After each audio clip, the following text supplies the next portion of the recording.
কি রে ফোন ধরতেছিস না কেন তুই? বের হবে একটু, আমি 15 নাম্বার এই পাশার এদিকে আছি। আচ্ছা আমি বের হওয়ার পর কি হচ্ছে? কথা তো বলবি নাকি? সামনে শুক্রবারে বিয়ের ডেট ফাইনাল হয়েছে। জানি তো। তারপর? হ্যাঁ বাবা বলো। তুই কই? সাইড ভিজিট আসছে। ওই যে নাফিজা রাগ করে বাসা থেকে বের হয়ে গেছে, ফোন ধরছে না। কি বলো? আচ্ছা আমি কল দিয়ে দেখতেছি। আমি কিছু যাবো না বাসায়। না বলবে দিছিস? বলে বেরোবো? আমি কি পাগল? চুপচাপ বাসায় যাই, আমি দেখতেছি। যাও।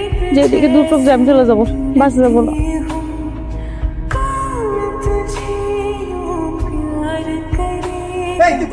এই, কি করতেছো তুমি? সরো। তুই কি আমাকে মার হারাবি নাকি? হ্যাঁ, দেখো এই পরিমাণ অত্যাচার করছো, মেয়েটা বাড়ি ছেড়ে চলে যাচ্ছিল, ওদের বাড়িতেই ফিরবে না। আমাকে ভরসা করে ওখানে আসছে, কেউ কোনো সিন ক্রিয়েট করবে না। দেখো একটা ব্যাপার ভুলে যাচ্ছ, বিয়ে সারা জীবনের বিষয়।